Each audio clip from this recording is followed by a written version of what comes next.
Hello and welcome back to another episode on Let's Talk Football Careers with myself, Barry, and a very familiar face today, Bill Leckie. Thanks for joining us, Bill. How you doing?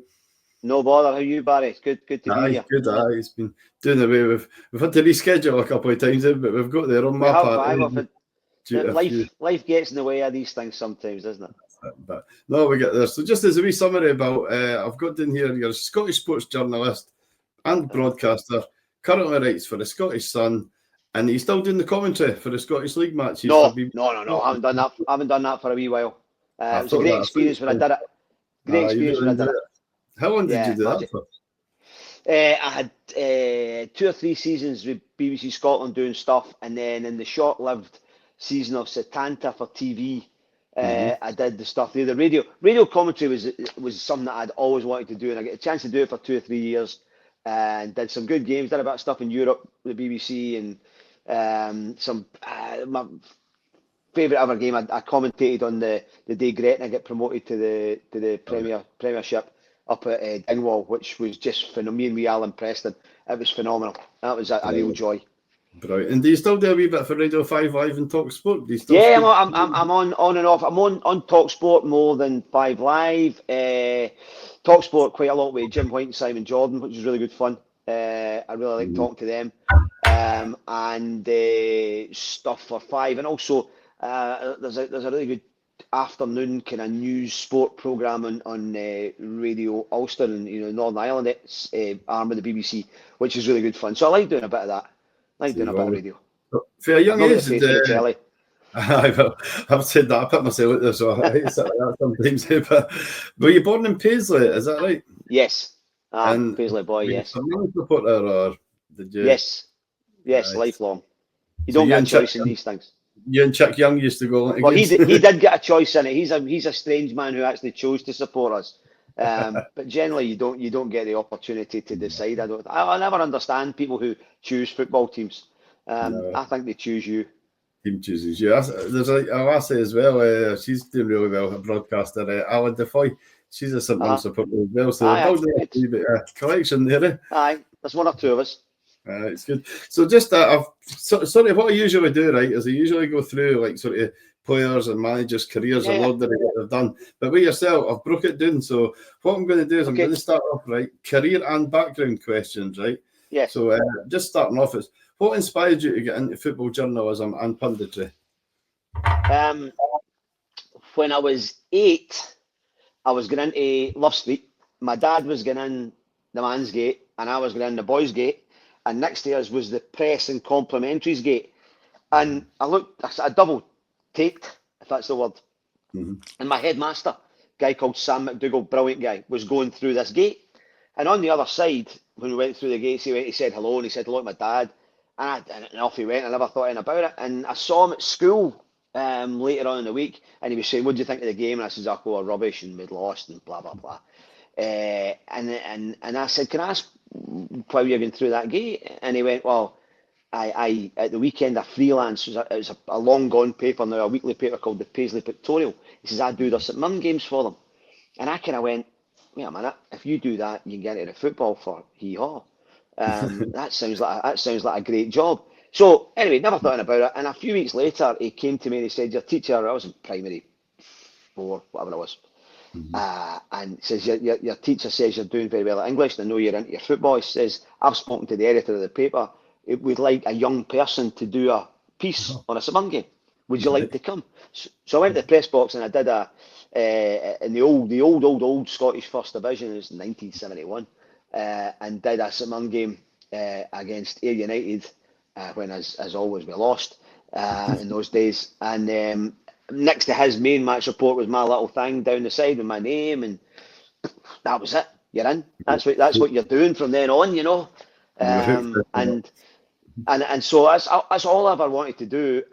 When I came out of school, did 3 hires, came out of school, applied and got into Napier College to do journalism, which at the time was a 1-year course. This was 1980. Didn't like it. Lasted about 3 months. It was too pedestrian. I wanted to work. I realised then that I didn't see journalism as a profession. I saw it as a job. You know, my dad had a job and I wanted a job. I just wanted a different job than he had. He worked in a paper mill. I wanted to work in a newspaper. So I left and I started looking for jobs, and I had about 6 months in the dole. And then the first interview I got was at the Clydebank Press.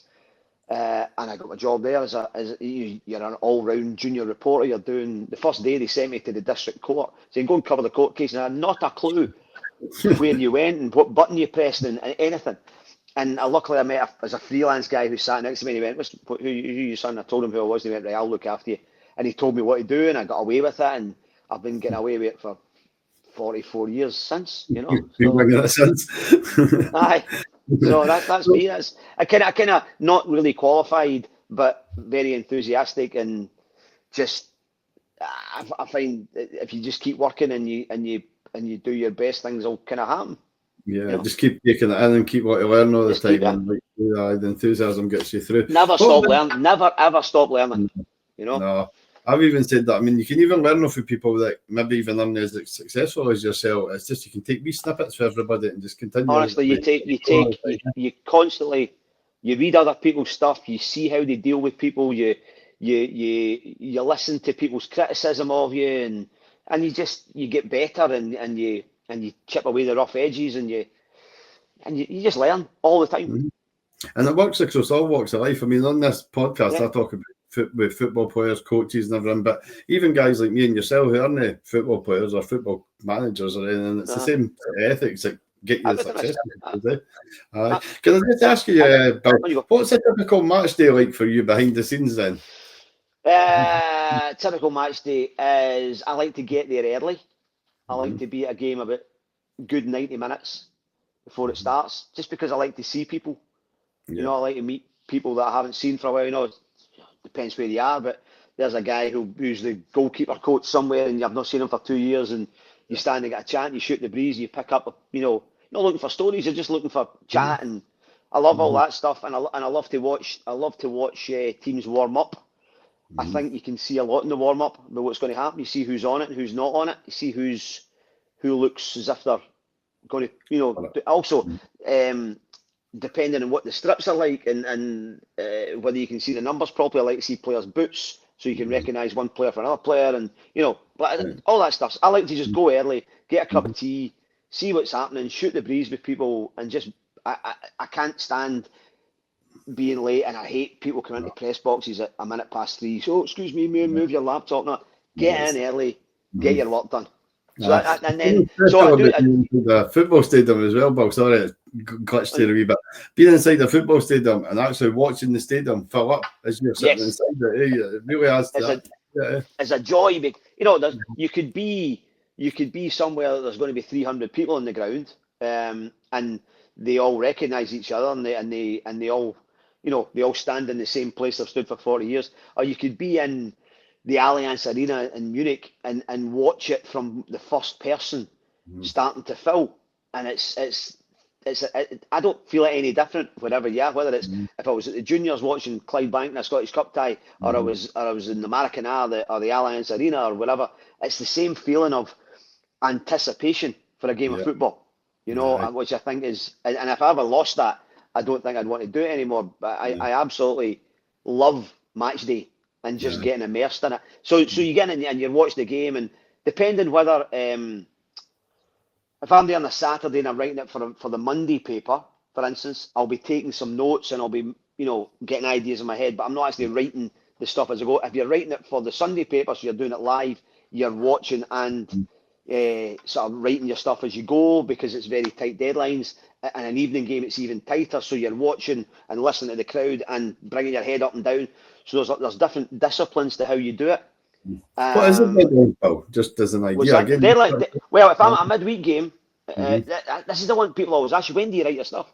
So if I'm at a midweek Champions League game and the game starts at 8 o'clock, and with stoppage time the way it is now, the game basically finishes at 10 o'clock.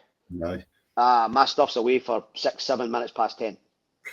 So you're writing and watching and listening and changing and rewriting, and then something happens in the last minute. Somebody scores a goal in the last minute, and for instance, Scotland, Hungary in the Euros, you're sitting there at 0-0 saying, this is the worst game of football in history. We were terrible, but at least we're still in. You know, we might have a chance. And then suddenly Hungary go up in the last minute and score a goal, and you've got to start again. And that's when your head goes into automatic pilot mode, and you just sit and do it. You always give yourself an out and copy, but you know you can't phone them up and say, by the way, something happened really late, therefore the paper will have to wait. You've got to deliver when they're ready for you to deliver. So it becomes a real. I don't know I don't quite know how it works in your head, but your subconscious takes over and you just do it. And it goes, and then about 10 minutes later you go to yourself, what did I write? But you trust yourself because you've done it long enough that so on these nights it's a real adrenaline buzz. You know, I remember the night we beat Scotland beat France in Paris, Fadis game. And with about 2 minutes of the game to go, we're hanging on, and I'm thinking, right, don't let them score because I've got this piece. I love this piece of it. I absolutely love it. I don't know why I have to change a word of this. And I was sitting there, and my screen went blank, and my laptop died, and I don't know why. And my laptop, and seriously, I tried to reboot it, and it wouldn't go, and then I just went, okay, unplug, plug in, and if it doesn't go back on, I don't know what I'm going to do. And I was almost in tears because I'm going, it's an emotional enough night without this happening, and thank God it came on. And my stuff was still there, and it was never so happy. And the whistle blew, and you send it, and everything's great again, you know. But these nights are just phenomenal. From a journalistic point of view, if anybody's lucky enough to do these nights, it's absolutely what a buzz it is.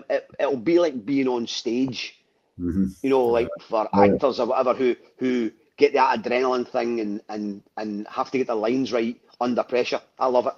Brilliant, Bob. Can I ask, right, I've categorised this section, Scottish football landscape. How would you describe the current state of Scottish football? That's such a difficult question, Barry. It depends from week to week. It depends where you go. It depends what prism you're looking through. Are you looking at it from the top end? Are you looking at it from the bottom end? It's a really difficult thing to do. I would say generally, one of the things that bothers me, I think the quality of football is diminishing. I think the standard of player all the way down is lower than it has been for a long time. I think the standard that's not just money, I think, as well. Well, but one of the reasons we had a far higher standard of player was that people were spending money they didn't have, and we saw what happened to Rangers, Livingston, Hearts, Dundee. We've seen it with too many Dumbarton now. You know, Inverness, Cali. Financial things happen when you don't live within your means. So if we live within our means and it means a slightly drop in quality, we need to live with that. But I think sometimes the quality of player and the quality of football are two different things. I think there's a lot of football being played where there's not enough freedom of expression for players, and the players are all I mean, even if you're playing with the worst team in the leagues, if you're playing at, you know, Bonnyrigg Rose, whatever, you're still one of the top 0.5% of footballers in the country. You're still a really good football player, and guys should be expressing that ability more. And I'm watching more and more teams playing for long throws and playing for free kicks, and it bothers me. So that's in a football sense. In a perspective sense, we are very. The SPFL in particular and the SA, but mostly the SPFL are very keen with this idea of trying to sell the game to the world. But it depends what you're trying to sell, because I think what they're trying to sell is Rangers and Celtic. That's what they're trying to sell. So if they can sell Rangers and Celtic, then everybody else gets a cut of that. But if you're trying to sell Scottish football as a whole, I think it's a very difficult sell at the moment. Definitely is. Definitely that way, Bill. I mean, what do you feel makes the Scottish football unique compared to other leagues? I personally, I look at the Championship for this, Bill. I've watched the Championship this season, and it's got that rawness. Is it? I mean, last night, did you see the Livingston game last night? We get that. Brilliant. Absolutely brilliant. The Championship for me is always a great league. Always a great league. Now, again, there's what I'm talking about before. The quality is not high in as much as you don't have 10 grand, 20 grand players. But what you have, I love the excitement, the unpredictability, the fact that it is pretty even. You look at this season, nobody ran away, nobody get detached. You know, it was a brilliant league with different styles of play in it. You look at Falkirk, Livingston, Ayr United, all had very different ways of playing the game, but all succeeded in making it work. You know, Falkirk with a lovely passing possession team, Livingston a bit more physical. You know, Ayr United were trying a different style. They were playing very much in Scott Brown's kind of mould, getting about the park and getting about people. And I thought that made it into a tremendous league. And when you see teams like Raith Rovers and Partick Thistle not being able to get in, you know, to get to the playoff final or whatever, you see. Actually, it shows me. I'm a great believer that we should be opening up the Premiership as a 14 or a 16 because I think we could sustain it. I think we could sustain it. I think at the moment, if you said right now, well, if we take 4 teams out of the Championship, they wouldn't be able to survive, and they wouldn't. But it's a bit like if you said to Celtic and Rangers, you're going to play in a World League, you'd say right now they would be finishing bottom if you're playing against Real Madrid and Barcelona. But give them 3 or 4 years of the finance that comes with it, and let them build. You know, so if it was 2 up, 2 down for 2 or 3 years, teams could build. But that's 1 up, 1 down, and then I mean, fair play, Livingston. I think only the second team from the Championship to knock out the Premiership team, and that takes a hell of a doing. It really does take a lot to do. And I love David Martindale. I think he's in so many ways. He's fantastic. I love him with bits, and I like the team plays in his, you know, his style. They are him. You know, they take no prisoners. They are very honest. They go about things in a really good way, and I'm so happy for them. I wish they had more people going to watch them. I hate the idea that when they go back to the Premiership and they're on Sky, you won't see a single Livingston fan because they're all here on the same side of the cameras, and 3 sides of Rangers, Celtic, Hearts, Hibs, Aberdeen, which doesn't give a great impression of Livingston as a club. But that's, and I think a lot of that's just to do with where they're located, when they were formed. You've got Hearts and Hibs quite close to it. It's just where they are. It's just made it difficult for them. But I've got another question here. How do you see the game developing in Scotland over the next decade? Then you kind of touched into that a wee bit there, but do you know? I genuinely don't know where we're going. You watch the way club ownership's changed. There's a big American influence. You know, Dundee United, Aberdeen, Hibs, Rangers. So there's a big American influence. It's obviously a big market now for Americans. What that means in terms of the that could be a great thing for the development of the game. You never know. We might get some point some massive deal in American TV network that brings us in. If you look at the MLS had a deal with ESPN that was worth something like $250 million. And then they sign Messi comes in, and Apple then do a deal that's worth like $2.5 billion. You know, and every club's so just like that. Now we're not going to get Lionel Messi, but the American thing could be very good for us, or it could be a fly by night that leaves us skint in 3 years. We don't know. So that I find it very hard to plot a course for Scottish football over the next. Yeah, I think what you do tend to find is, and we'll probably come on to this, but in any league, in any place in the world, whatever the budgets are tends to dictate the order of teams finish in. Right? And that's where we've always been. It's always been either Rangers or Celtic, and then it's Hearts or it's Hibs or it's Aberdeen. And if you look at this season, Hearts are the outlier because they didn't make the top 6. But generally, that's the order, and that's the way football is. And it's very hard to change that without, you know, if you look at the NFL, if you look at American football, they do the franchise thing where the worst team in the league gets to pick the best young player the next season. Unless we did something like that, but we wouldn't all the same wage budgets or anything. So we are what we. Let's be honest, Barry. We are what we are, and we can dress that up and we can pretend that we are a marketable asset. But at the end of the day, we're a collection of small towns with 2 massive clubs sitting at the top of us. Aye, that's exactly where we're sitting there. But I mean, what clubs do you feel are doing the best jobs in terms of youth development? Then is there a lot of clubs that you see that? There's a thing. I've been very impressed this season with my own club with St Mirren. We've blooded 2 or 3. We've sold a couple of really good young players, Ethan Errahon to Lincoln City. who's going to get another big move in England this summer. Ethan Sutherland to Wolves. Evan Mooney, young striker, is going to get a big move soon, I think. We've kind of bucked the trend of the Premiership a little bit, because there are very few. Dundee have been good. Dundee have brought in younger players from other clubs who they've developed. Your Luke McCowans and your boys like that who have done very well. But Lyle Cameron, another example Lyle as Cameron, well. the name had always gone from my head. Lyle Cameron's got his big move this summer. But if you look at Celtic, Rangers, Aberdeen, it's not many. Hibs have done well over the years, but Hearts aren't really doing it. Everybody seems to be aiming for the trading model of buy them cheap, sell them dear. Bring in Bojan Milowski when nobody knows him, selling for £6 million, which is great for the club's finances if you use the money wisely. They won the Scottish Cup as well. I mean, off the back of that. I didn't actually think Aberdeen spent the money particularly well this season, but they've ended up the season fantastically.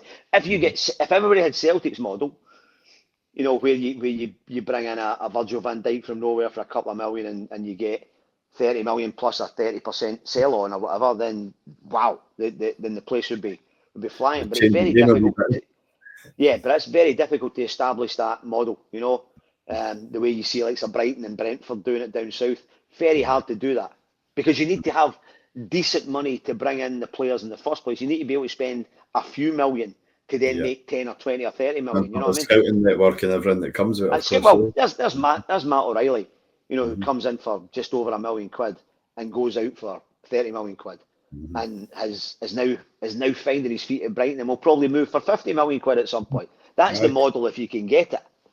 And on the bigger scale, Brighton are doing the same as what even the example with Celtic are doing. They're buying him. They know that he has value to hold. And if it does well, then they can make a higher end profit in. And the other thing Brighton are brilliant at is when they know a player's going to be going, they don't wait to sell him and then get into a market where people say, oh, they've just sold Caicedo for 105 million. We can demand. They buy the next player in before Caicedo is going, goes to Chelsea. They've already got the replacement who's come in from somewhere in Argentina or whatever for £8 million and spends a year in the youth team or on the bench.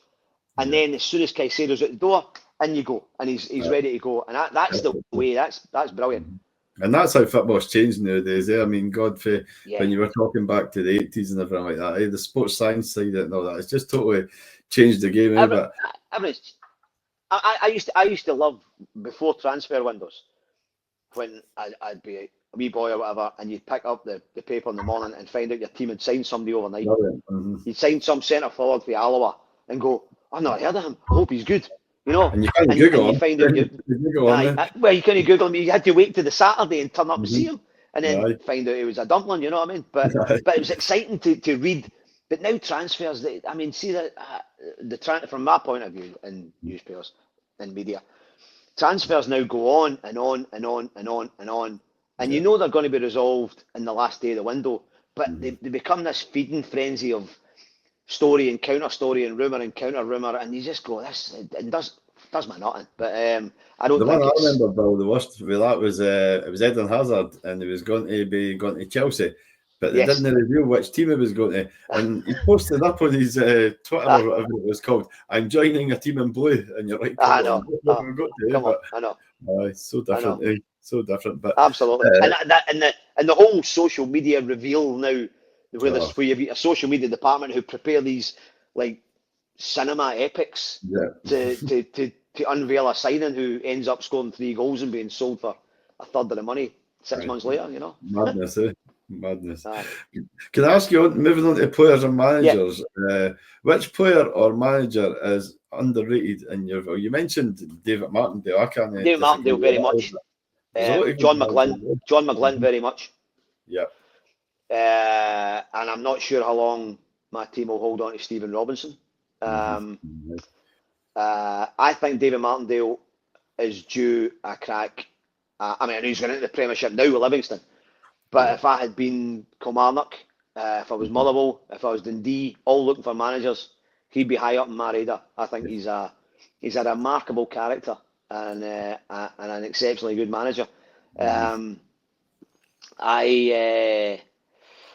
know, there's a lot of overrated managers in the world. I think John McGlynn has now got the success that he deserves, and he's found the style that he wants to play, and he's had the backing to make it happen. And I'm really delighted for him and for Paul Smith, who's number 2, who's a fantastic guy. He had a heart attack earlier on the season at the end of a game, and I was so pleased that he got back into the dugout as quickly as he could. What they've done together, I think, is brilliant, and they could do that. They could do that again at a Hearts or a Kilmarnock or a St Mirren or whatever. You know, they could do that, no problem, no problem at all. And I'm going to be speaking to Brad Spencer soon. We'll be speaking to Brad soon. Oh, good. That'll be very interesting. He's a good lad. The headlines is my next subject. Is how do you balance being objective when reporting on such a passionate sport? Wow. Sometimes there are occasions in your life when you lose objectivity. I've done that a few times covering Scotland games, where I've been over critical of performances to the point of being personal with players who have then taken it up with me and not been very happy about it. Because I think with Scotland, we're all, because you're your national team and you're so invested, and it's very difficult. I find when I used to work for the local paper in Paisley, and I was covering St Mirren games, some of the players used to complain that they had to win 4 or 5-0 before I would give them any praise, because I was trying so hard not to be a St Mirren supporter. You know, I tend to just go into every game open-minded. So, like, for instance, you're quite fortunate in my job when, if you don't have a dog in the Old Firm fight, you can go to an Old Firm game with complete open mind. You don't care. I'd be quite happy to 2 of them lost every week. Right? I really would. And I go to Old Firm games with a complete open mind, waiting just to see what happens. Where there's a lot of people in the press box who'll be sitting there with an interest in either way, and there's no doubt that will cloud how you you approach things. There's no doubt about that. I'm not saying you be, I'm not saying you be biased about it, but you have to have a conscious or unconscious way that you think things are meant to go. If you look at how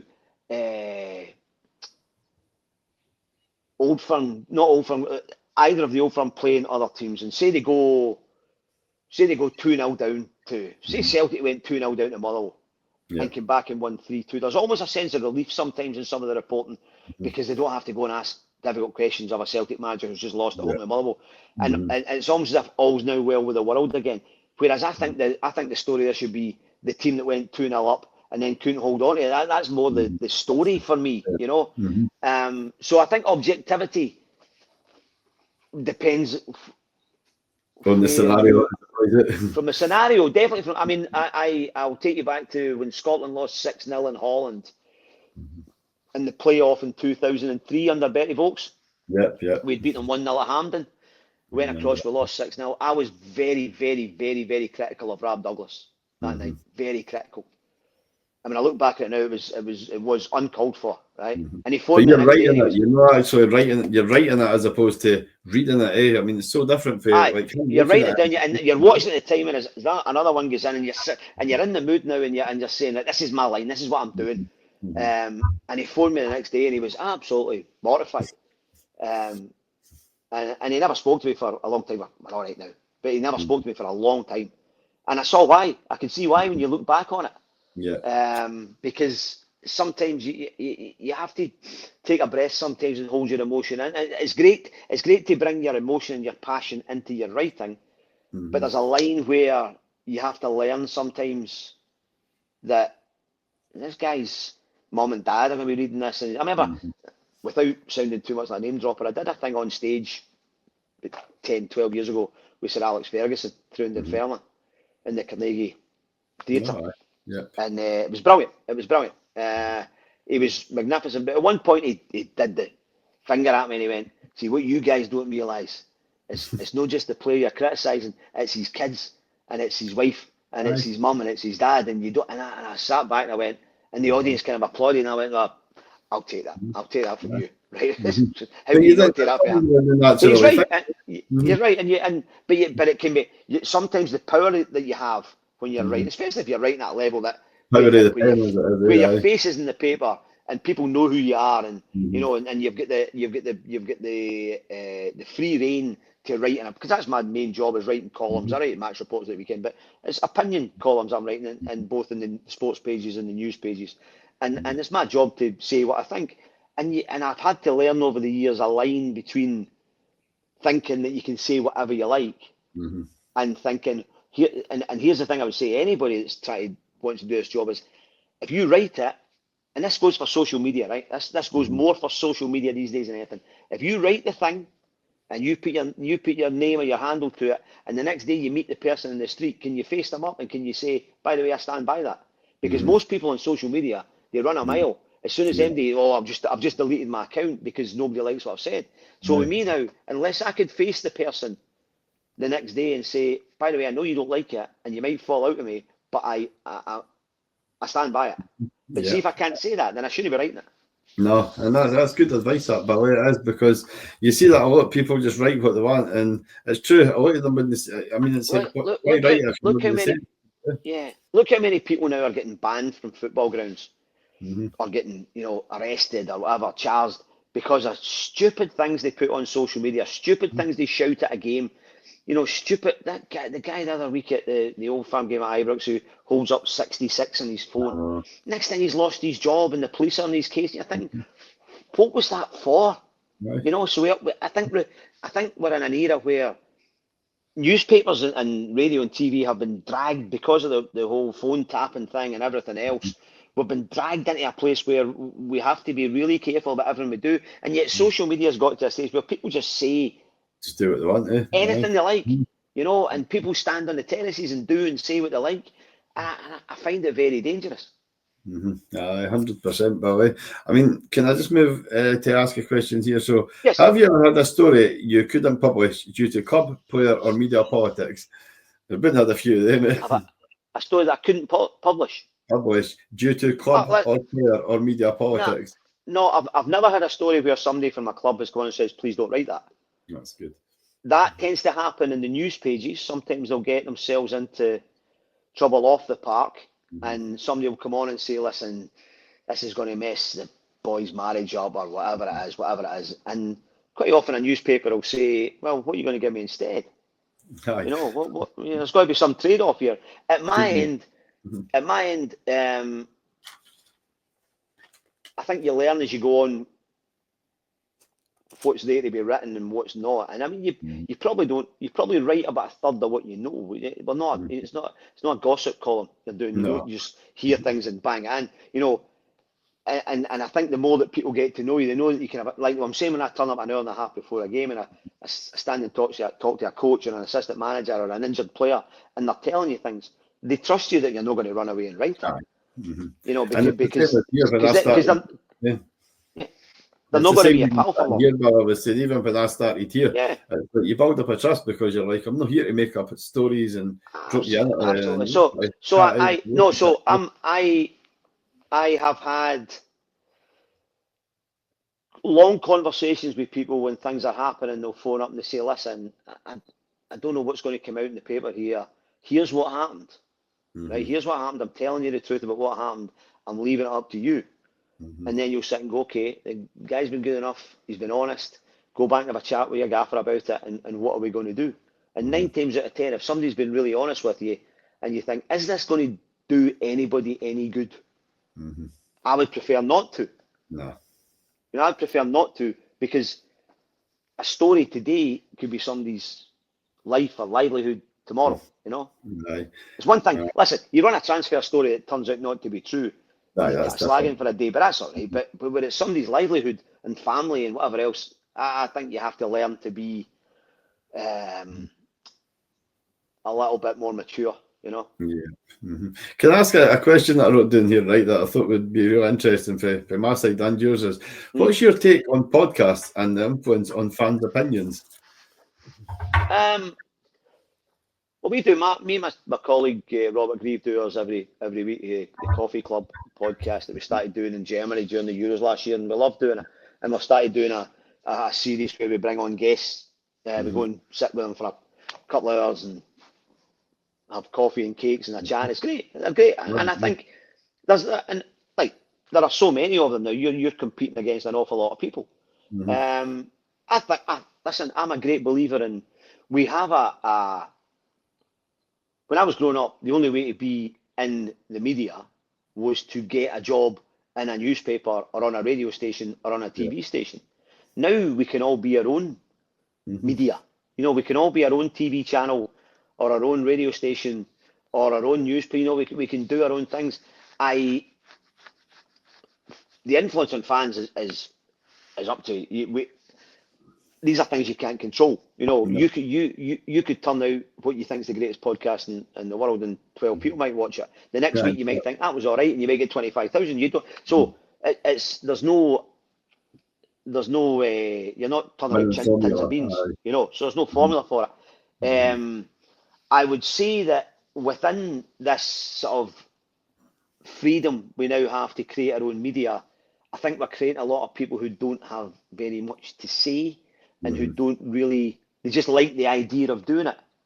They just like the idea of doing it. There's an awful lot of people in press boxes now who really are not doing anything to do with journalism, but they have some kind of outlet that 3 seconds after a game's finished, when I've stood and interviewed somebody for 10 minutes, they put their wee tape recorder over your shoulder and they stick it out 3 minutes later and it's gone, and you think, well, okay. So that it's like anything else. You get people who are good at it and people who are professional and people who want to contribute and learn, and then there's people who just want to exploit it a wee bit. Aye, absolutely. But listen, there are terrible podcasts out there, and there are really good podcasts out there, and there's podcasts in the middle out there, and it's exactly the same. There's good TV programs, bad TV programs. There's classic TV programs.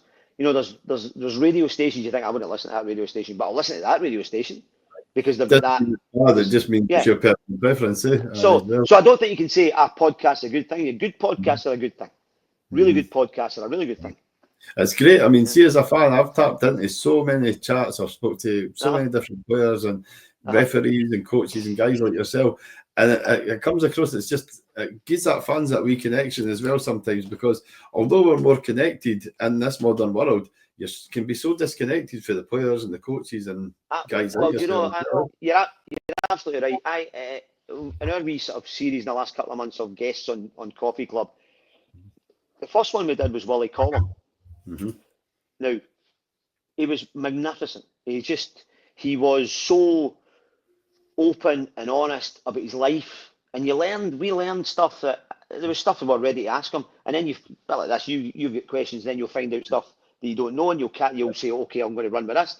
He just was so, and a number of people came back and said, oh, I never thought he was like that. I always thought he was a wee officious guy or whatever, and he was this lovely wee warm boy for the East End of Glasgow who grew up with holes in the back of his trousers and just dreamed of being a referee, and he was in some of the stories he told were and so if you get the right venue and the right setting and the right questions and the right mood, it can be brilliant. It can be absolutely brilliant, and it's out there. Look, like in our job, I would have said a year or so ago, if somebody had come and said, right, you're going to be doing video stuff at games, you're going to be doing podcasts, people would have said, God, behave yourself. I'm a writer. I write. And then about a year ago, he said, listen, this is the way it's going. There was a great phrase that came out and said, we're not a newspaper now, we're a brand. And that's what all papers are. You're having a multi-platform things. So we've started doing videos before games and after games, and you're starting to video press conferences and live stream them. And then we're doing so Robert and I do the Coffee Club. Colleague Derek McGregor started doing one-to-one, which is he walks around a football park for an hour and a half with a manager and just shoots the breeze, and this becomes part of your life now. A year ago you'd have said, I'm no chance. I've been doing this for a million years. And then suddenly you're buying all the equipment and you're doing it and you're thinking, I'm all right at this. I quite like this. So that's what we said right at the start. You've got to learn new things. I've gone and learned new skills over the years away from newspapers for the day when I'm no longer doing this. So you have to learn. Aye, and it's just like you say, it comes into that developing side, but constantly just learning all the time. But I've fired together a couple of quick fire questions here, right? Yes. And these are to sort of round us up, Billy. Best stadium you've visited out with Scotland, and even if you just 5, I mean, you mentioned the Maracana, you mentioned, I mean, what's some of the stadiums that your clubs took you to really stand out? Being in the Maracana was incredible during the Olympics in Rio in 2016. Just phenomenal. Being there for a Brazil game was just ridiculously good. I love the Allianz. For one reason, I'd never been there until Scotland went there. And then I've been back for the Celtic game in the Champions League, and it's just a wonderful place. When you walk up to the outside, it's this, it looks like a tyre line on its side, and the red light goes all the way around, and it's magnificent. You see it from miles away, and it's just, it's wonderful. And the first time I was really in an indoor stadium was in the 2002 World Cup when England played in Sapporo against Argentina. And this big silver dome closed in, and it was an amazing place to be. I love them. I'm so lucky. I've been in millions of stadiums, and the Maracana. I just always dreamed of being in the Maracana. Same as the first time I was in the Bernabeu. It was just an absolute dream to be there, and say this is my. When you're rattling off all these stadium names and places you've been around the world. Well, listen, see the places you get. Listen, even within Scotland, right?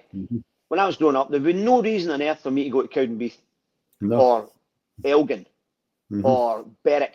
There would be no reason for me to go apart from football. And then suddenly the best pub to go to in Elgin or the best cafe to go to for a roll and sausage in Berwick, whatever. And it's the same abroad. I think the last count I'd been to 84 countries. That's brilliant. And you say yourself, well, why would I have gone to Belarus? Why would I have gone to Latvia or Lithuania? Why would I have been in, Cape Town or whatever it is, and you just go, this is your job, and you're incredibly lucky, and you're learning all the time. You're going to places, you're learning about culture. I'm a huge fan of languages, so whenever if I go to a World Cup or to an Olympics, whatever, I learn the language before I go, and the basics of it, so you can, buy a train ticket and order your dinner and whatever else. You're better received as well, you notice that if you just try a wee bit, people will get an effort with you. You learn the language to ask for bail, you know what I mean? So. That's always true as well. Choose how to ask for pints and how to ask to get out again. Can I ask, who's the hardest or toughest manager you've ever interviewed? I don't think there's such a thing, Barry. I think there's only the wrong questions. Yeah. For years, people used to say that they hated going to press conferences with Gordon Strachan because he was always a smart arse. He's this, he's that. He's not. He just hated being asked stupid questions. So somebody would say they lose 3. Well, first night with Celtic, they lose 5-0 to Artmedia Bratislava. One of the questions is, "How are you feeling right now?" I know. What do you want him to say? So he'll say, "Oh, I'm feeling magnificent, son. How would you be feeling?" And then they walk out and go, "He's a smart ass." He's not. He's just right. So I don't think there are people who are awkward, but it's not their job to be good to us. And a lot of people think it is. A lot of people think, well, we're here for a press conference. They should be telling us their life story. They don't have to. So I genuinely don't think. I have met managers in foul moods after games who just. I've had managers come in after a game and absolutely tear me a new one, just because they've decided that they need to pick on somebody and they're going to pick on you. It might be something you wrote 3 weeks before that's come back into their head. But I genuinely think if you know the manager and you understand what makes him tick, you can find the right question for any manager. Brilliant. Great answer, Bob. Brilliant. So what's the most memorable match you've covered? I'm going to guess it's probably a Scotland one here. But do you know, it's not. I was thinking about us and well, St Mirren beating Dundee United in the cup final in '87 when I was working for the Paisley Express. Is that the Ian Ferguson scored in that? Yeah, which is massive because it's your team and it's the first time it happened in my lifetime. Which is incredible. I spoke to Ian Ferguson and all the trophies that he won, and that was the only time that he was actually able to go on a bus parade, an open bus parade. Well, and you know, it's one of the things again. You go back to Rangers and Celtic, they'll never be able to do because they don't. Anyway, we had such a magnificent, and I went back to Paisley Town Hall that night for the Paisley Express and interviewed players, and I was absolutely in dreamland. It was magnificent. But I think In the Euro 2008 quarter-finals, Czech Republic against Turkey, and the Czechs were 2 up, and the Turks were down to 10 men, and the Turks came back and beat them 3-2. Aye, because they played Portugal that year after that. Yeah, and it was just one of those nights where the game was gone, and they're a man down, and they just found something from somewhere, and I was sitting there going, oh, I wish I was Turkish. Turkish, remember the rain was pouring down. Because they were unstoppable, you know, and I think I actually wrote in my match report, if I live to be 100, I'm never going to see a game like this again. And sometimes you just get caught in the emotion of an occasion that doesn't mean anything to you. Again, you don't have a dog in the fight, you don't really care. But wow, and I remember coming out for that night absolutely exhausted, having watched it and written about it, and that'll stick with me forever. I think that the Gretna Ross County day when Gretna went up and I was commentating for radio was so emotional. I've still got a CD of the commentary, and it was just to be allowed to do that. Sitting with Alan Preston's voice got so high that there was dogs in the street could hear him and nobody else. You know what I mean? It was, but we had that day. It was just that was fantastic. Scotland and Paris was brilliant. Scotland and Paris was really, really, really special. You know, but I'm lucky. I get to. I'll probably come away tonight and go, oh wait a minute, there's another 45 games I just forgot about there. You know, I mean, I've been lucky. I've seen Scottish teams playing 3 European finals: the Celtic and Seville, Rangers and Manchester, Dundee United at home to Gothenburg. I think Saturday there was my 43rd Scottish Cup final. So just a million. I mean, I probably watch 50, 60 games a season for the last. So there's 2,500 games in there, you know, and there'll be ones you forget about. There'll be a first round Scottish Cup tie at Huntly that I'll remember that ended 5-4. You go, and at the time I probably went, oh, that's the greatest game I've ever seen. You know, it's like somebody says to you, what's your favourite band? It depends what mood you're in, doesn't it? You know, so. But no, the Czechs against Turkey. The Czechs against Turkey was phenomenal. We'll take that in there, and if you mind later, just drop me a message. I'll add it in. And now, just last question, Paul, right, and then we'll round up here. But I've wrote in here: can you name your dream Scotland 11 from players you have watched live? That's a hell of a question for you. Now, are these best players, favourite players? I'd say the best players you've watched that could play for Scotland, if that's all right. Okay. Well, the best goalie I've seen for Scotland was Andy Gorham. Who I just thought was a magnificent goalkeeper. But the goalkeeper I would put in my team would be Campbell Money, because he was one of my heroes growing up. And he was in Scotland squads. He played for the Scottish League. And one of the reasons I have him is the bravest guy I ever saw. He was stretchered off the park 8 times in his career for getting boots in the head, which either makes him very brave or very stupid. But Andy Gorham is the best goalkeeper. So if you're talking about the best, he was the best. I think for 2 years, I mean, everybody all say that. Some of the people, he was going at the same time as Peter Schmeichel, and people talked about. I thought he was a much better goalkeeper than Peter Schmeichel. Peter Schmeichel had the much bigger presence. I just thought Andy's saves were remarkable. I also think Craig Gordon's very close. Aye, I mean, I think Craig Gordon's an amazing goalkeeper. Another year at Hearts, I believe, as well. You see him now; his reflexes are still sensational for a man of 112. You know, Danny McGrain. Yes. Danny McGrain, right back. I don't think much needs said. He was just an absolute class act, both as a player and as a person. He just so unlucky with injuries at peak times of his career, before 78 and stuff. But what a player! Just absolute Rolls Royce going forward. Gordon McQueen. Again, I grew up watching him when he was at St Mirren, and then he went to Leeds and Manchester United, and just a towering player in both boxes. I once watched him about 1972, just before he went to Leeds, scoring a goal against Albion Rovers at Love Street, where he ran for his own box and beat about 6 men and smashed one into the. It feels like, from remembering, that he smashed it in the top corner. It probably wasn't as good as I think it was, but it just at the time it felt magnificent. I thought he was a a phenomenal player, and he was such a loss. Who would play beside him in defence, who I have seen for Scotland? Andy Robertson would be left back. Yeah, 100%. Without a doubt. Without a doubt. I'm going to come back to another centre half. Oh, no, not. David Neary. Yeah, David Neary. Gem. Absolute gem of a player. Just an absolute. Okay. Well, everybody says that. I thought it was a beautiful outside of the foot ball in the top corner. If Zico had scored that at the other end, nobody would have called it a But honestly, what a beautiful player to watch, David Neary. Absolutely time, I think, as well. Yeah, just. I mean, now he was there with Hansen, and I put him in ahead of Hansen. I just thought he was a wonderful player.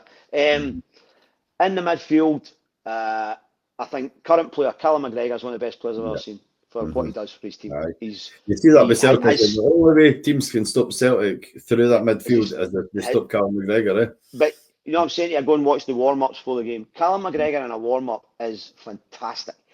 What he demands of people, you cannot stop half a yard short of the line in the sprints. He's on you all the time. He is, everything he does is, even, I was watching before the cup final on Saturday, and I know it ended really badly for him Saturday, and he's the last guy you would think that would happen to. But before the game, even stupid things like when they were up tossing the coin, before he went to toss the coin, told the players, go and get ready for your team photograph. Now, Graham Shinney went out to toss the coin. The Aberdeen players were kind of hanging about and going, what's happening next? But McGregor said, you, there, photographs, leave me a space, right? And that, everything, his standards are everything. I love him. And as a player, I think he's wonderful. Gordon Strachan would be in my midfield. A magnificent player, one of the grumpiest men in the world, one of the funniest men in the world. Just a gem of a guy. I love him to bits. I've been lucky enough to get to know him over the years. Absolutely brilliant guy. And if he was transported now into football, it'd be worth zillions. Because was he a winger? Was he a 10? Was he an 8? What was he? He could do anything. And that gravity that he had as well, he was just marvellous player. And another midfield player who's not the best in his position, but I can't not have him on my team, is Tony Fitzpatrick, who was Alec Ferguson's first ever captain at St Mirren, and was with the cup final team in '87, went on to be manager and chief executive, and a brilliant midfield player to watch. Just his ability to control the game. Tony should have played much. He went to Bristol City pretty well, but he should have played at a much higher level than St Mirren. So we're going 4-3-3 here. We're going 4-3-3, and my three up front. I'm going to put Scott McTominay in there. Because I think he gets in just ahead of John McGinn, but I've got too many St Mirren people in there. So Scott McTominay's ability this season to prove what he is. People always talk about proving people wrong. You have to prove things to yourself. And I think he was getting so down about the Man United thing and all that, and he's gone across to Napoli, and he's just been outstanding. Best player in Italy this year. He's been brilliant, and the way he carries himself, and the way the rest of the team gravitate towards him and go, oh, there's a big man. The big man's there. I don't know if you watched Friday night when they won the league. My wife's from Naples, and her family are from Naples, and so you can imagine what she was like. And when he walked out the tunnel to get his medal, and the whole place went bananas for him, I just thought, wow, imagine being that guy. Amazing. On the other side, so if I'm talking about him on one side of the three, Eddie Gray on the other side, who, again, but for injury, I think would have been, of that Leeds United team in the 70s, just the best. Just a mesmerising player to watch, and another brilliant guy. Just a brilliant guy from a brilliant footballing family, and family members, his nephew Archie and stuff, his brother Frank was just brilliant. And then Kenny Dalglish. Kenny Dalglish. My son is named after Kenny Dalglish. I mean, how good, going just for me, right? I mean, I mean this in the most respectful way possible. How good was Kenny Dalglish? Because I mean, ridiculous. Good enough that when he played for Scotland in the first few years, people said that guy's hopeless because he's making that pass there and it's gone to nobody. But it wasn't. It was a pass that nobody else could see. But a pass that when he played at Liverpool, It worked. They went, I'm on it. So when he played wee in Rush, he would kind of make a wee sort of nod of the head, and he'd flick a wee ball with the outside his foot round the corner, and Rush was already away. But some of the players he played with at Scotland would go, I didn't see that coming. So he had to adapt his game with Scotland not to be as far ahead of the boys as he could have been. But Ken Dalglish was he was an incredibly strong player. You look at John McGinn's backside, Ken Dalglish's backside was twice as strong. He would lever into people and turn himself. He could score with either foot. He could run away from people. He was good in the air. His ability to turn defenders either way was magnificent. But the greatest thing for me with Ken was he played the game with a smile all the time. The smile on his face when he put his two arms in the air to celebrate a goal, from when he was 17 years old to when he was in his late 30s, in his last big season when he wins the double with Liverpool in '86, and he scores the winning goal at Stamford Bridge to win the league. The smile on his face is no different from when he was a kid. And for me, I just wanted my wee boy to grow up being whatever he did to be as happy as that. And I know people say he's Ken Dalglish is dead grumpy. Football made him. Football brought out all his personality, and I think he's just the greatest player, greatest Scottish player I've ever seen. Yeah, that's amazing, Bill. Thank you so much. Well, listen, I think we'll round up there. Can I just ask before we do round up? Are you got any books coming out, or you got anything? You had a book before, but I've got about 9 books. I don't have anything new coming out right now. I'm working on my next one, which is kind of music based. But no, I've got nothing. My last 2 books have both been on mental health, because I'm a qualified mental health counsellor. My favourite book I wrote was after the World Cup in 2018 in Russia, and I was really pleased I wrote it, because we now don't get to go to Russia, and it's a reminder. People buy it and they'll say to me, "Oh, that man, you kind of brought that city to life, and I'll never get to go to that city because of what's happening." And it was I was so happy to have written that, because I love Russia. It's one of my favourite countries, and I don't know when we'll ever get to go back. I know, it's a different world. And also I love my title. It was the first year we had electronic offside decisions, so the book was called VAR and Peace. This is perfect, brilliant. I mean, what age are you, Bill? If you don't mind me asking, what age are you? I am coming up for 63. 63. So, what's the plan sort of going forward? Then, how long are you going to be keeping doing the reporting before you just say, right, I've done my stint? Until somebody taps me on the shoulder and finds me out. That's brilliant. I'll keep going. I do that. I love writing. I probably don't travel as much as I used to, because you get older and you want to be at home a bit more, and you want other people to get a chance to go and do it. But I just love match day, and I love sitting down and writing stuff, and I don't see any reason. It's not as if I'm climbing scaffold for a living, or carrying sacks of cement anywhere. So you can do this for as long as somebody wants you to do it. Aye. We'll look forward to keep watching you, reading all your columns and that, Billy. But I can't thank you enough. Thanks so much for coming on. I really appreciate the time.